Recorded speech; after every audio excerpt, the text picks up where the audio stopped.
우리가 어제 말씀에서는 애굽에 임하실 하나님의 심판에 대한 경고에 대해서 다루었습니다. 그리고 그 19장 후반부에는 그런 애굽도 하나님께서 거룩한 자들 또 이 땅의 남은 자들을 통해서 다시금 구원하실 것이다 말씀하시죠. 애굽에게뿐만 아니라 이스라엘, 애굽, 아수르에까지 그 하나님의 구원의 손길이 이른다라고 말씀드렸습니다. 오늘 20장은 그런 애굽에 대한 그 심판에 대한 부분에 대해서 다루고 있죠.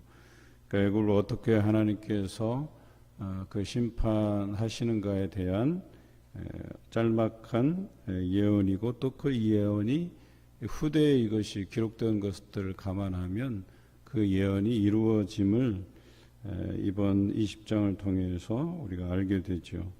그래서 과거형으로 되어 있어요. 그러니까 이미 이것은 후대 사람들이 이사야 선지자를 통해서 예언된 것들을 이렇게 결말지어서 그러니까 예언된 것들이 이루어졌고 그 이루어진 것들을 후대 사람들이 기록했다 이렇게 보여집니다.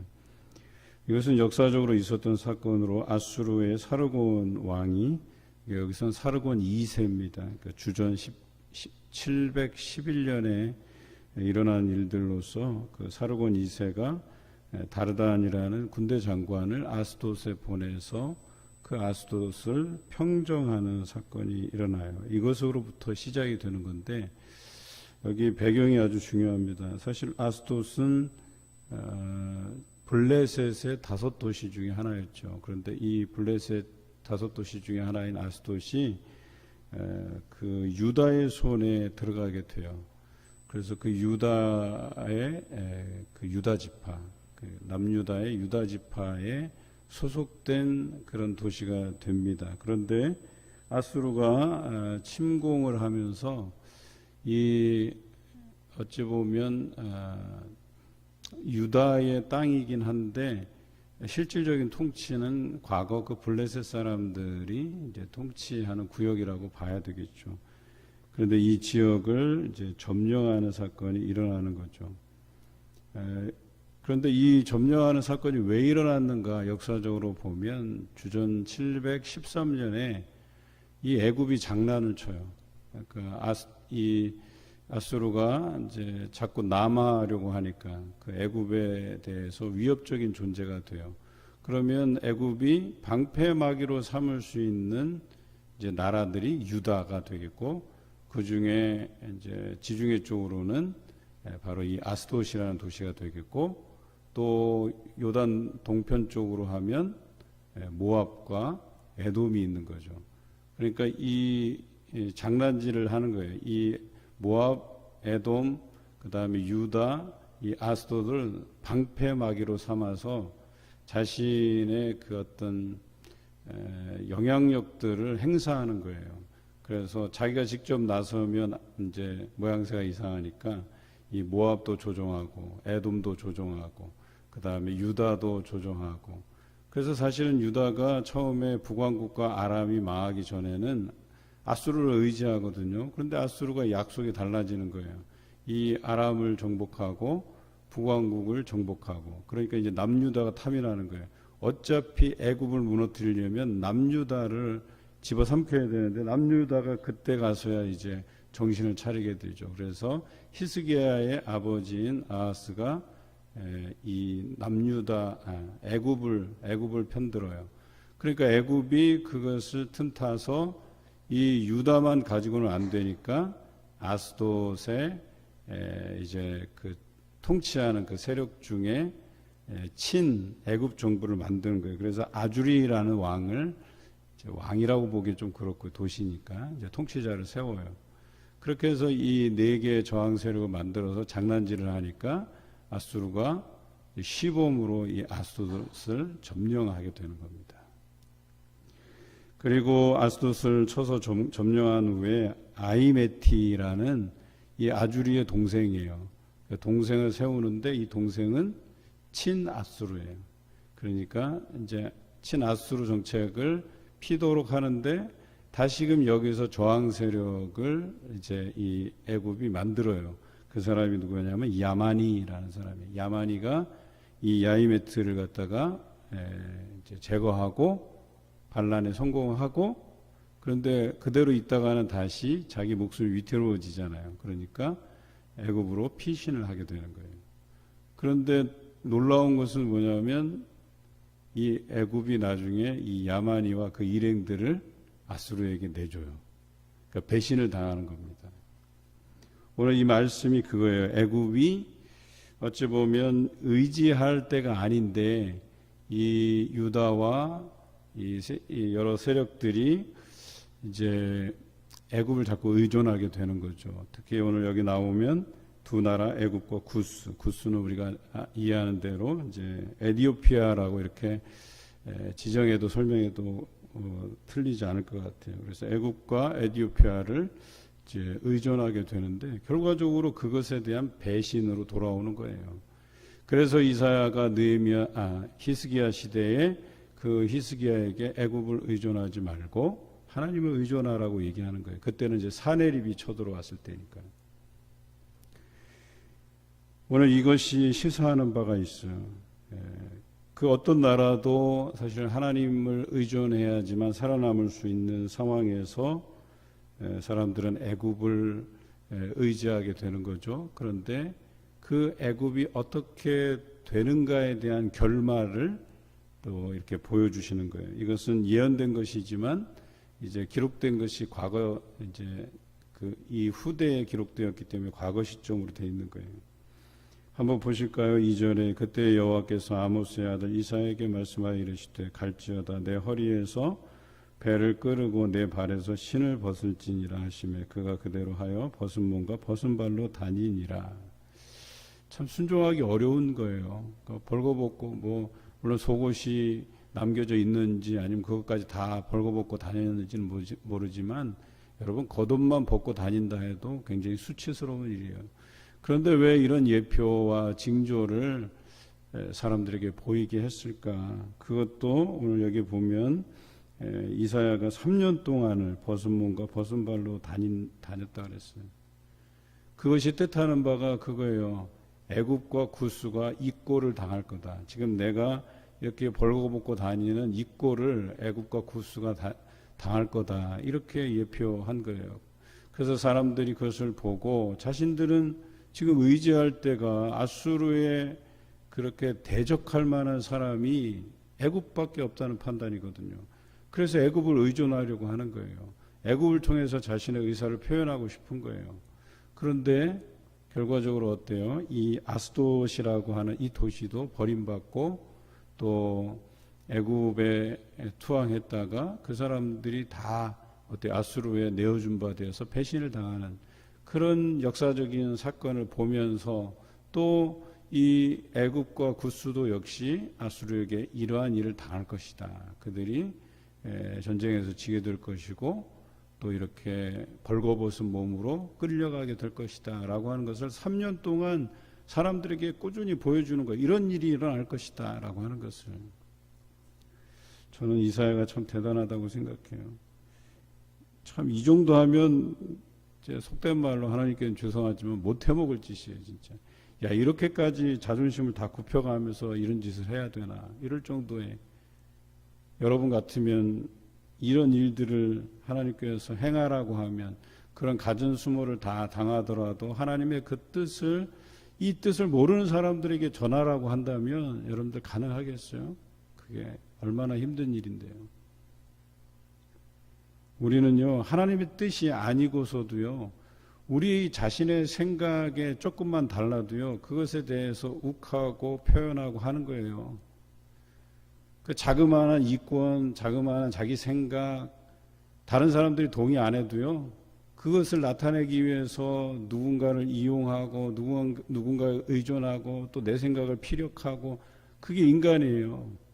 그런데 이사야도 그런 사람 중에 하나지만 그 하나님의 놀라우신 섭리를 그들 백성에게 깨우치기 위해서 그 3년을 이 수치스러운 상황들로 그런 몸으로 다녔다라고 하는 것이에요. 얼마나 대단하겠어요.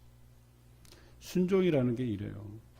여러분 하나님 앞에 순종이라고 하는 것은 내 자존심 다 지켜가면서 내 어떤 이익들 다 지켜가면서 하는 게 아니에요. 하나님 앞에 나의 이권, 나의 유익, 또 나의 안전, 이런 모든 것들을 하나님께 내어놓고 하나님 앞에 헌신하고 순종하며 나아가는 것이지, 내 입속 다 차려가면서 내 목소리 다 내가면서 어떻게 하나님께 순종할 수 있겠어요? 오늘 여기에서 메시지는 두 가지예요. 다른 것에 의존하지 말 것에 대해서 이야기해요. 그리고 또 한 가지는 순종하기 위해서는 이사야처럼 순종해야 돼요.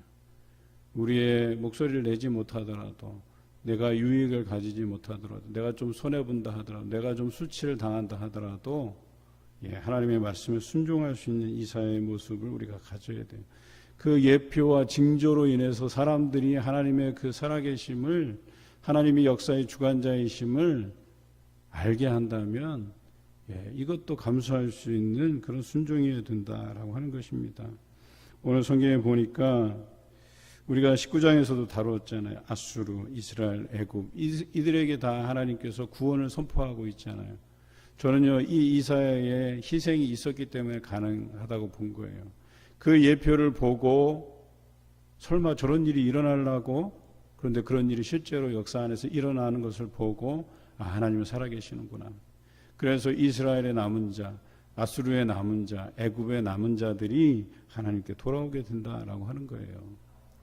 그래서 애굽에 지난번에 말씀드렸듯이 이집트 안에 콥트 크리스찬들이 1500만 이상이 남아있는 것 아니겠어요?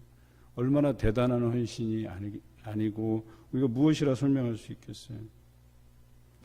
여러분, 이사야의 이 헌신을 통해서 많은 사람들을 향한 그 하나님의 구원의 계획을 몸소 보여줄 수 있었던 거예요. 그 징조와 예표가 남았기 때문에 그들이 하나님께로 돌아올 수 있는 그런 희망이 있었던 거예요.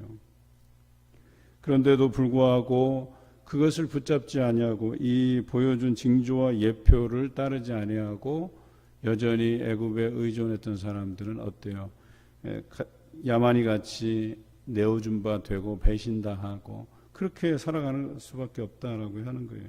심지어 그 일들이 그 이후에 이루어져요. 그래서 아수르 왕에게 포로가 되어서 끌려가는데 젊은 자나 늙은 자가 다 벗은 몸과 벗은 발로 볼기까지 드러내어 애굽의 수치를 보였다. 이렇게 성경 기록하고 있어요. 그들이 자랑하던 것이었잖아요. 애굽의 문화, 애굽의 지혜자들, 그들이 자랑했던 바인데 그것이 다 무용지물이 되어버렸어요. 아수르에 끌려감으로 인해서 애굽의 큰 수치가 되었어요. 그들이 자랑스러워했던 것이 수치로 다 전락해버렸어요. 더 이상 하나님 앞에 내세울 게 없어요. 자존심도 없어요. 그들이 신봉했던 그 모든 것이 다 날아가 버리고 결과적으로 뭐예요? 그 징조와 예표를 따르고 이 땅의 거룩한 자들, 하나님의 그 살아계시고 역사하심을 믿고 의지하는 사람들만 살아남은 거예요. 그들이 결과적으로 하나님의 그 구원을 맛보게 되었다라고 하는 것이겠죠. 6절에 그날에 이 해변 주민이 말하기를 우리가 믿던 나라 곧 우리가 아수르 왕에게서 벗어나기를 바라고 달려가서 도움을 구하던 나라가 이같이 되었은즉 우리가 어찌 능히 피하리오 하리라. 이때 가서 이렇게 후회해봐야 소용없는 거예요. 그 아수르의 재앙을 피하기 위해서 애굽을 의존했다가 결과적으로 망하게 되었다. 이제 우리가 누구를 의존하리요? 이런 후회만이 남게 되었다는 것이죠. 그런데 오늘 우리가 나눈 말씀 이후에도 바벨론, 또 두마, 아라비아, 또 셈나 뭐 이런 여러 이방 족속들, 열방에 대한 하나님의 이 심판의 메시지는 무엇을 뜻하느냐?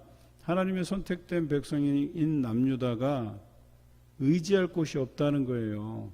열방을 의지해봐야 소용이 없다는 거예요. 이것을 깊이 깨닫게 하시는 말씀 아니겠어요? 다윗이 어떠했습니까? 다윗도요, 살기 위해서 여기저기 의존했던 사람이에요. 어찌 보면 다윗의 인생도 불쌍하죠. 사울의 그 위협으로부터 벗어나기 위해서 친구인 요나단의 도움도 얻고요. 물론 이 모든 도움들이 하나님의 섭리로 이야기하면 뭐 그것도 맞는 이야기일 수 있지만, 그가 때로는 인간적인 수단을 통해서 그 어려움들을 이겨가려고 했던 순간순간들이 있어요. 미친 채 하는 것, 아기스 왕 앞에서 침 흘리면서 미친 채 하는 것부터 시작해서 이 나라 저 나라를 전전긍긍해요. 심지어는 적국에 가서 적국의 장수로서 활약하기도 해요. 그런데 뭐 적국의 장수들이 다윗을 신뢰하겠어요? 그가 나가서 전공을 세운들 여전히 의심하겠죠. 우리 삼국지에 보면 관우가 원래 유비의 장수인데 조조편에 가서 그 얼마간의 전투를 치르잖아요. 그럼에도 불구하고 사실 이 관우는 좀 다른 이야기이긴 하지만 관우는 유비에 대한 의리를 저버리지 않는단 말이에요. 그럼에도 불구하고 이제 그런 이야기들 때문에 이 조조의 장수들은 늘 의심하는 거예요, 이 관우를. 저게 쓸모가 있냐 없냐, 그냥 차라리 쓸모가 없을 거면 죽여버리는 게 낫지 않겠냐, 이런 얘기들을, 이런 생각들을 가지는 것처럼 다윗이 그런 입장에까지 갔었어요. 그런데 이렇게 저렇게 의존해 보니까 잠시 머물 뿐이지 다윗이 진정으로 의존할 그런 자신을 의탁할 만한 나라들, 그런 족속들은 아니었다는 거예요. 결과적으로 다윗이 결론 내린 것은 나의 힘, 나의 요새, 나의 산성, 나의 구원, 나의 도울 이는 하나님 한 분뿐이시다. 이 결론에 이르게 된 것 아니겠어요? 우리가 얼마만큼 후회하고 얼마만큼 실패해 봐야 우리의 도움이 되실 그 하나님만 의존하면서 살아가겠습니까? 여러분, 우리 자신의 것들을 다 내려놔야 돼요. 요즘 교회들을 보면 교회들이 그래요. 이 지키는 것과 내려놓는 것들의 적절한 조화가 잘 필요해요.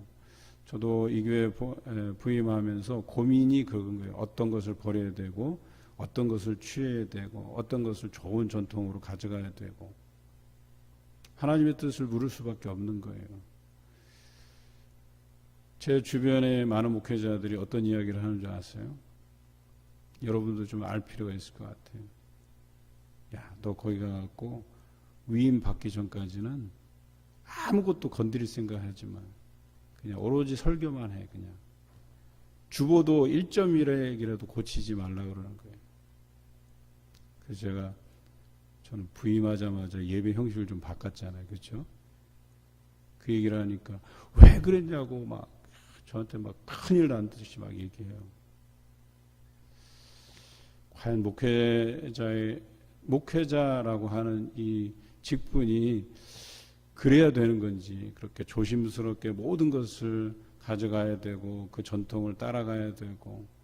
근데 제가 볼 때는 저희 교회 이런 전통들이 제가 볼 때는 좋은 것도 있어요. 정말 우리가 지켜야 될 그런 가치들이 있는 거고, 또 어떤 것들은 시대에 맞게 또 새롭게 적응하는 성도들을 위해서 새롭게 또 이렇게 올라오는 젊은 세대들을 위해서도 뭔가는 조금씩 바꾸어져 가야 되는 게 맞아요. 그럼에도 불구하고 우리는 이것을 지켜야 된다는 그 어떤 잘못된 사명감 때문에 교회의 발전이 늦는 경우도 많아요. 교회가 앞서서 나가야 될 부분이 있고, 또 내려놔야 될 부분이 있고, 또 우리가 새로운 사람들을 위해서 배려해야 될 부분들이 분명히 있는 거거든요. 그런데 그것이 하나님의 뜻이라고 해도 우리는 아랑곳 안 해요. 우리는 그것을 심사숙고하고 기도하고 하나님께서 어떤 것을 우리에게 요구하고 있음에도 불구하고 그 요구는 별로 관심 없어요. 우리가 뭘 지켜야 될까? 애굽을 의존하는 것, 여기에 목매달고 있는 거예요. 그죠? 그런데 이런 어려움들을 두고 저는 그래요.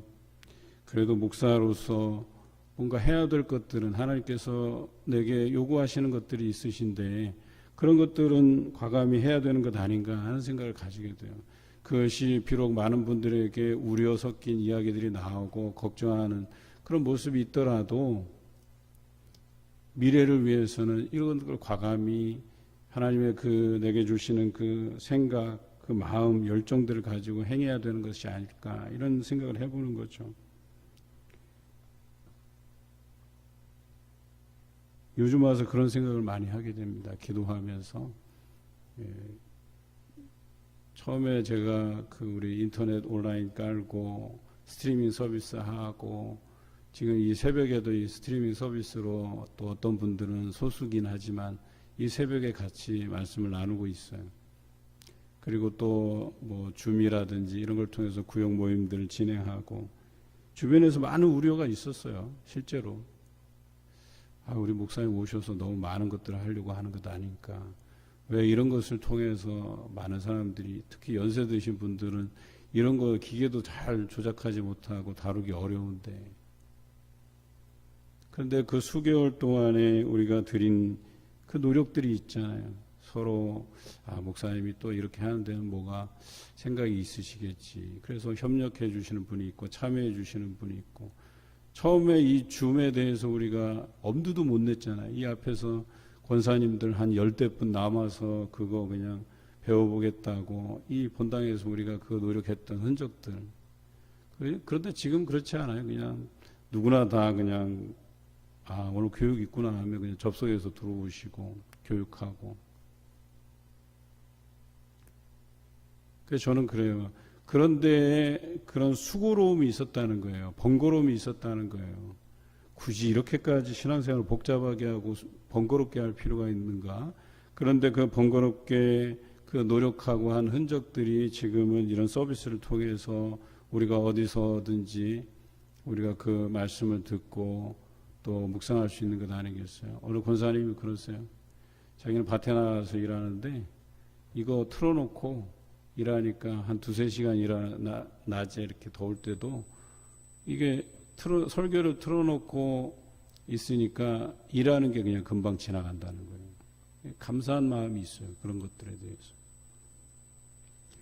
그런데 만약에 이 남유다가 애굽과 구스만 의지했더라면 정말 그때에 남은 자들이 없었다면 그 거룩한 부류들이 없었다면 저들을 의존하지 말 것과 오직 하나님을 의지할 것에 대해서 그들을 깨닫지 못했더라면 여러분 지금의 이스라엘이 있었겠습니까? 그냥 다 멸망하고 마는 거예요. 이 땅에 거룩한 자들이 남지 않는 것처럼 소돔과 고모라의 예가 그렇지 않아요. 의인들이 많지 않았어요. 그 의인들이 10사람 없어갖고 그 도시가 망한 것을 우리가 기억해야 돼요. 그들이 그 타락한 도시에서 자신의 편리를 따르고 자신의 생각대로 그렇게 살다가 망한 것 아니겠습니까? 성경에는 숱하게 하나님을 의지하지 않고 살아가는 삶에 대해서 그 결말을 뻔히 보여주고 있음에도 불구하고 우리는 그 교훈을 보려고 하지 않아요. 그것을 통해서 깨달으려는 마음조차 없다라고 하는 것이 문제죠. 오늘 이사야를 통해서 이 열방에 대한 심판의 메시지는 과거에 국한된 게 아니에요. 오늘을 살아가는 우리 삶에 직접적으로 영향을 미치고 있는 것이다 라고 하는 것을 여러분 염두에 두시길 바라요. 나 하나 드러내는 것도 조심스럽고 또 뭔가 하나님의 그 우리에게 주시는 비전과 명령이 있음에도 불구하고 그것을 외면하고 우리가 의존하지 말아야 될 그런 의존하지 말아야 될 것들에 의존하는 것도 제가 볼 때는 별로 바람직한 것이 아니다라고 하는 것이죠. 오늘 하루를 살아가실 때 하나님만 의지하시기 바라요. 하나님께서 여러분을 통해서 어떤 일을 원하시는지 무엇을 나타내기를 원하시는지를 잘 염두에 두고 살아가시는 여러분 삶이 되시기를 주님의 이름으로 기원합니다.